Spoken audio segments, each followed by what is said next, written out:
In 1961, the then US President Eisenhower warned of a military-industrial complex in the United States. Today, more than 60 years later, another US President, outgoing US President Joe Biden, spoke about a techno-industrial complex taking shape in the US and which had, in his words, amassed a dangerous concentration of power. Now, he's obviously referring to the world's richest man, techno-billionaire Elon Musk, who's backing President Donald Trump. But the US, for the rest of us, is the world's techno-industrial complex. It creates the rules and clubs and decides who gets into these clubs and who stays out. Now, two recent decisions of the Biden administration directly impact us. One is on artificial intelligence and the other on nuclear technology. Now, the first grades the world into different shades, defines who will access US technology. And the second is a mini nuclear deal of sorts where three important Indian organizations, the Baba Atomic Research Center, the Indira Gandhi Center for Atomic Research, and the Indian Rare Earths Limited, have been taken off the entity list by the US. Now, joining me to discuss the import of these two decisions by the outgoing Biden administration, Dr.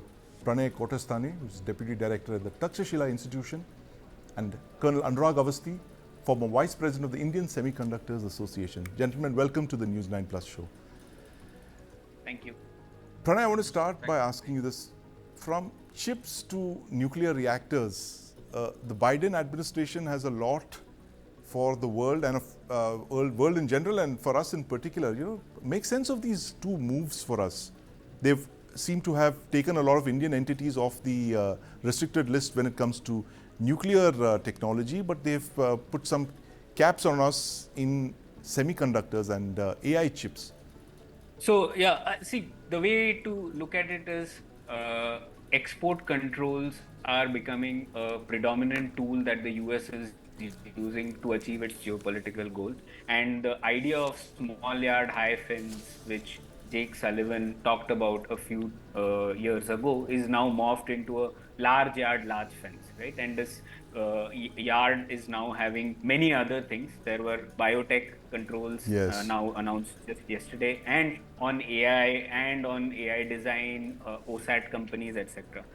So these are not just applicable to India, but these are applicable to the world at large, and they are trying to create layered access to advanced AI compute in one way or the other. On the nuclear side, what they have done is they have delisted a few companies which were already on the entity list. Now, again, this was due to the past multilateral technology control regimes where India's nuclear development was seen antithetical to the US in the Cold War era. So that's what it started with. But now with the changed geopolitics, at least those companies are no longer a threat to the US, especially the IREL part that you mentioned, because rare earths earlier in India was tightly coupled with the Department of Atomic Energy. But now we know rare earths actually have much broader uses, and India, US have been talking about a critical minerals partnership through the Quad, etc. So it made sense for them to delist IREL if they want a lot of critical mineral development to happen outside China. Right, absolutely. A lot of takeaways for us from those two decisions by the Biden administration. But Colonel Awasthi, how significant is this framework for AI diffusion rules? I was just reading the article that you wrote in the Economic Times today. Do you think it creates some kind of a new chip apartheid, a new club that's been created, the AI haves and the AI have-nots? Sandeep, let me, first give you a small little expose as to what exactly, it's a very large and it's a very long document of 168 pages, what you can access on the open source. And possibly, to my mind, it will take a number of technocrats, policymakers, legal, and industrial guys to understand what it actually means. But having said that, see, the sense that I make out of this document is that the American political establishment, it seeks to put in a process, very clear, a process into motion, which will dictate the entire framework of how the AI is governed worldwide. Now, at the heart of this is the GPU, the graphic processing unit, which is basically critical for building a large scale AI models, sampling, testing, and it's all essential for essentially all AI applications. Now, the entire sub-cheese of the document is that the document hinges on the computing power.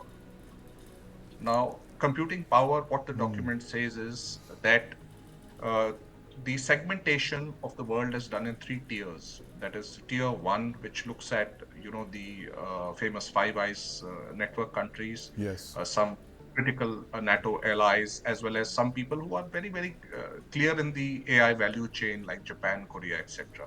Right. Then of course most of the world is in tier two, and then of course you have the tier three, which has China and Russia and you know all these entities. Absolutely no go. The third tier, I'm assuming, is the one where you absolutely no commerce is It's possible with them. absolutely no Yes. go. I mean, No go. it's a very well-known fact. You put China, Russia, and North Korea in that, so it is essentially a Right. no-go, so no proliferation whatsoever. Now the problem is something different. The problem is that the entire, the document looks at computing power, which can be utilized in, tier one countries cannot exceed 25% of these hyperscalers like, Google, Amazon, and Yes. Microsoft's.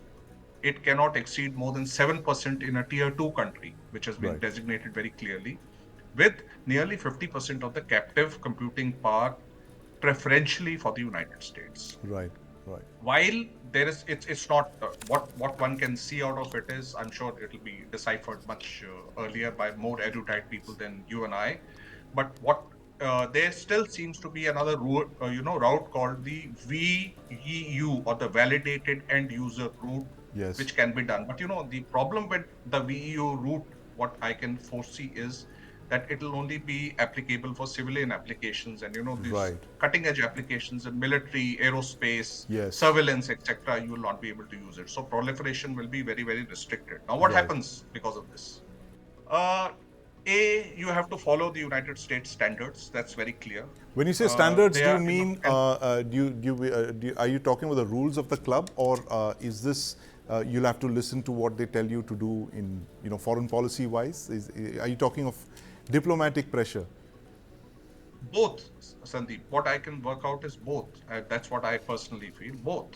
There are standards which the United States will put into play, and that you will have to follow. That is one. The second thing is it gives a large amount of technical swath to the American companies Right. to transact business worldwide, which Yes. is a no-brainer. Then, of course, it looks at that the major issue of preferential partnerships. Now, this comes to the same point which you just mentioned in the beginning, right? Preferential partnerships, and above all, Right. it hampers the ambitions of all countries who want to build their own data centers. They want who want Yes. to upscale their own I'm processes going to come to you as that time goes by. a little while later, Colonel Awasthi, that about the preferential partnerships and what it means for our own chip ambitions. But Pranay, the fact is that the US has now kind of weaponized its advantage it has in chips and, of course, artificial intelligence.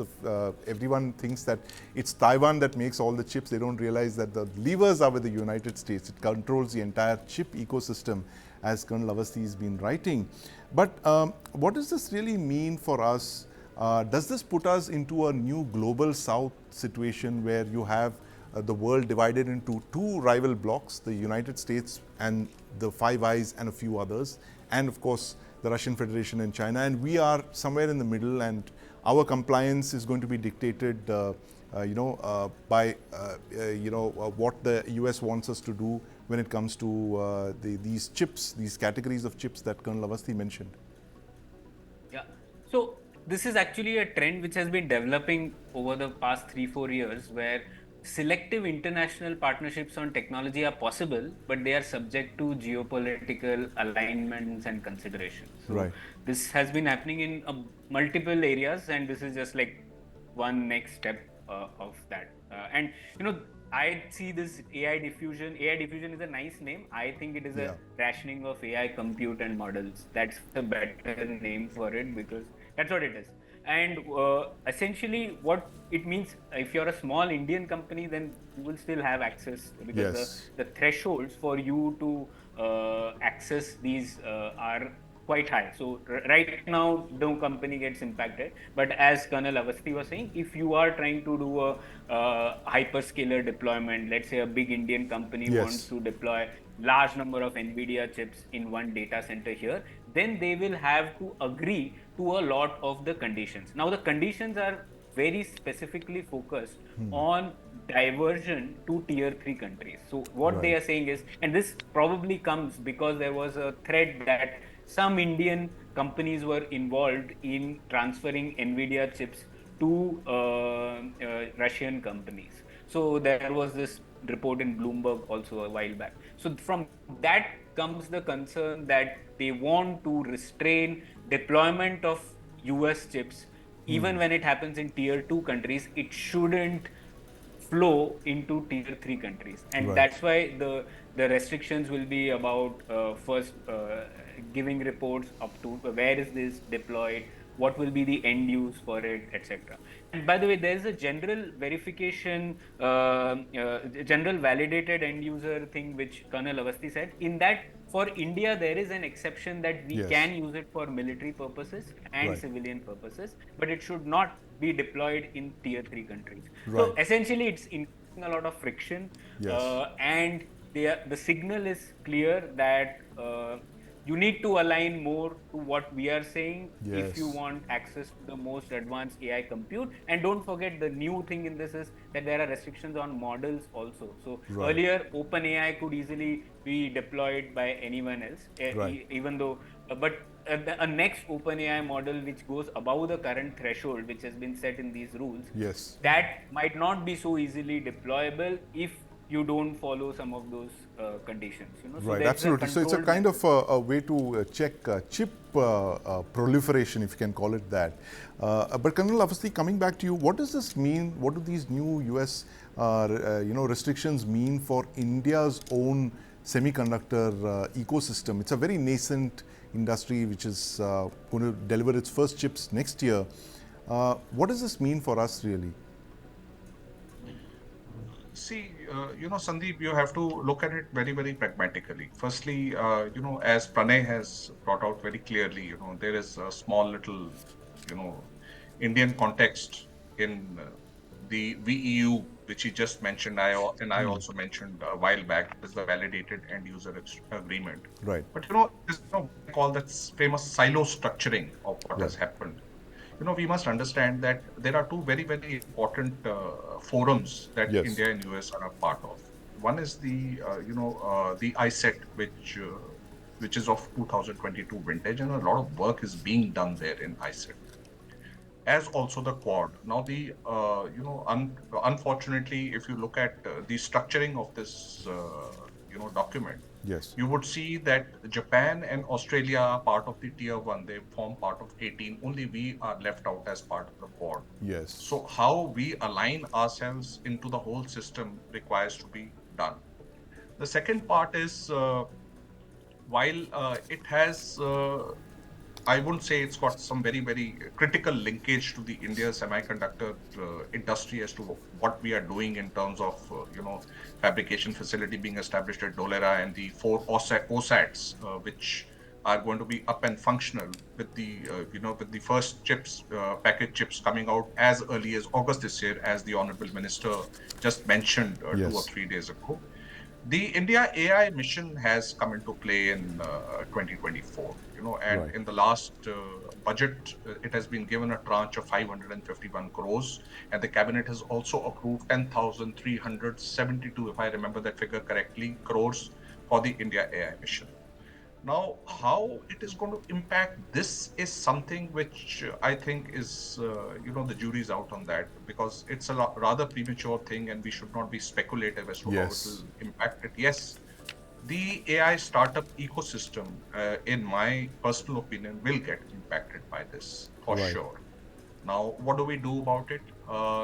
We have we have some great enabling schemes like the the design linked incentive, in addition to the PLI. Yes. We could look at increasing the tranche in this, and it is high time the industry also gets into with with its parallel funding. You just can't leave all these things, this ecosystem to be developed primarily only by the government and say, oh, the government is here, it'll Yes. it'll do everything. So what about the industry? They are the end users. They need to plug in now in Yes. that. The second thing is our future AI models that we are going to be developing must also look at Indic languages, Yes. for security purposes as well as for various other intrinsic vernacular, reach purposes. We should look at Indic languages, Yes. and we should look at now big time talent development, Yes. because if we can handle talent and we can harness talent and we can control talent and become the talent powerhouse to the world, we Yes. can do a lot of things what other people cannot do. Absolutely. So I think this Lots of is what lessons for is us, going to be the Colonel Awasthi, from these tech signals that are emanating from the US. We're making sense of it.